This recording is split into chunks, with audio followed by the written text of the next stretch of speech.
professionnels en activité physique adaptée effectuent des actes d'évaluation, proposent et supervisent des activités physiques et élaborent des programmes personnalisés qui sont liés à différentes problématiques de rééducation, de réinsertion et de réadaptation. Ils s'adressent à différents publics, comme les enfants, les adolescents, les adultes et les personnes âgées qui présentent une déficience intellectuelle, motrice ou sensorielle.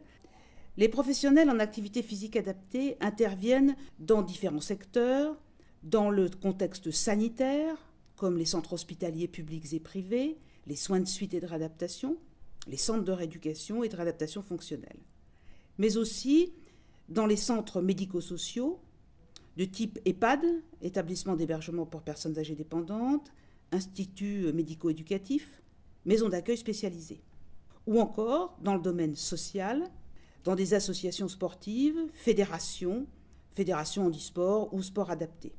Et enfin, ils peuvent exercer dans un contexte libéral. Les activités proposées sont adaptées à l'état de santé de la personne, à ses capacités, mais aussi à ses envies, de façon à ce que chacun ait le plaisir de pratiquer.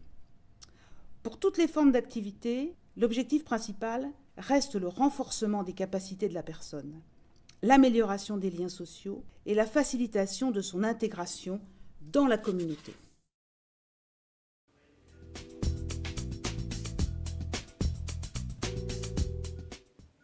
Donc nous, là, on est sur une réadaptation cardiaque et respiratoire, donc là, c'est la partie cardiaque.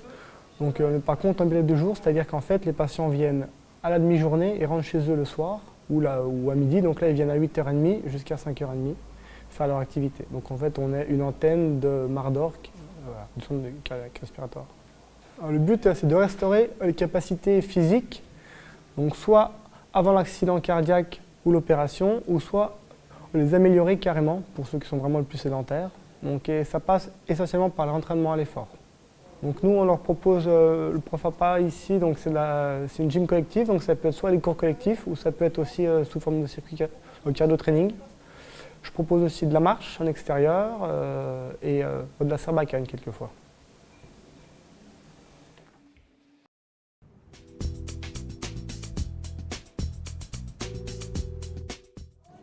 Nous travaillons dans un centre de médecine physique et de réadaptation. On accueille différents types de pathologies, la neurologie avec des AVC, des décès médulaires, des traumatisés crâniens, entre autres, de l'orthopédie, de la traumatologie, des amputés. Et aussi on a un secteur cardiologie. Donc selon les pathologies, les différents objectifs qui sont travaillés dans notre centre sont le renforcement musculaire, la redynamisation, le travail de l'équilibre statique, dynamique, le travail de la coordination, du schéma corporel, de la dextérité, mais aussi tout ce qui est sollicitation des fonctions cognitives, de l'attention, de la double tâche, des capacités mnésiques, etc. Donc on va utiliser différentes activités physiques qu'on va adapter en fait aux besoins et à la pathologie de la personne. Donc on va utiliser toutes les activités sportives que l'on connaît, donc du ping-pong, du badminton, des fléchettes, de la sarbacane, de la boccia, etc. Et on va en fait adapter l'activité aux objectifs et aux besoins du patient. On propose en plus pour la réadaptation à la marche extérieure, donc un groupe de marche collectif à l'extérieur de l'établissement.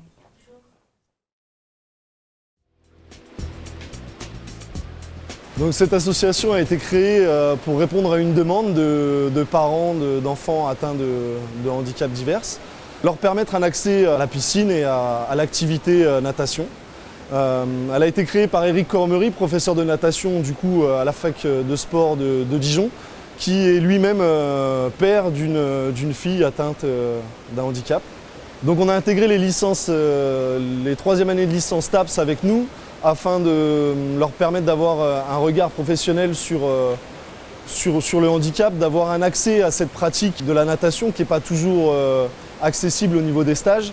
En plus, nous, ça nous permet d'avoir un taux d'encadrement plus grand déjà. On a quasiment un stagiaire par enfant. On a deux types de stagiaires. On a les stagiaires à l'année qui font donc leur stage pratique professionnel là-dessus.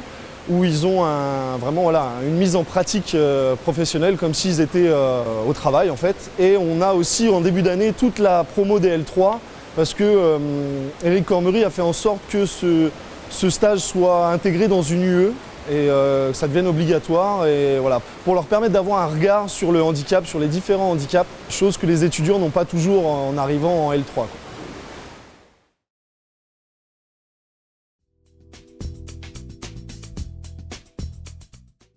La licence TAPS, mention activité physique adaptée, comprend 6 semestres, divisés chacun en unités d'enseignement, dont le contenu porte d'une part sur les sciences de la vie appliquées à la motricité et aux activités sportives, avec des catégories comme les neurosciences, la biomécanique, la physiologie et l'anatomie, et d'autre part porte également sur les sciences de l'homme et de la société appliquées aux activités sportives, telles histoire, sociologie, psychologie, sciences de l'éducation, économie. La théorie et la pratique des activités physiques adaptées complètent ce cursus universitaire.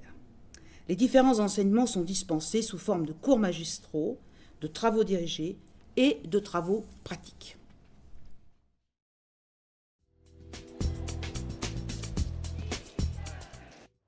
Alors, nous sommes en Torbole. Ce cours consiste à amener les étudiants à adapter l'activité de manière à ce que les déficients visuels puissent jouer à un sport collectif. Donc le Torbole est un sport collectif pour déficients visuels. Ça consiste en fait à rattraper un ballon, donc ce cours, à rattraper un ballon et à empêcher qu'il y ait un but. Ce cours permet quoi? Il permet à l'étudiant de réfléchir aux difficultés rencontrées par le déficient visuel. Donc en fait, je les mets en situation de déficient visuel avec des masques pour qu'ils puissent ressentir et travailler sur les sensations kinesthésiques, sur d'autres repères, l'ouïe notamment, parce que nous travaillons avec des ballons avec des clochettes. Donc voilà, je demande à l'étudiant de faire travailler une personne en déficience visuelle en adaptant son discours, en adaptant le matériel et les choix qu'il fait avec lui.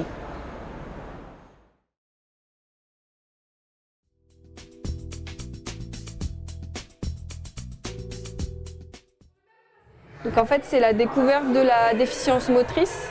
Donc je la traite sous 2 aspects, le membre paralysé, amputé et la paraplégie, donc en fauteuil. Ils sont donc dans ces études APAS, donc le but c'est de leur faire comprendre un petit peu, de moins se mettre en situation, on va dire, autant que possible. Et à travers la danse, moi ce qui m'intéresse, c'est qu'ils voient que même en situation de handicap, ils peuvent très bien être en situation dansée, donc par la gestuelle, donc de danseur, et par la composition de chorégraphe, c'est-à-dire être capable de mettre en place une chorégraphie de A à Z, que l'on soit valide ou avec une situation de déficience motrice, quelle qu'elle soit. Donc c'est vraiment de la découverte, mais qui est vraiment adaptée à la danse, à l'activité qui est la mienne. Donc voilà.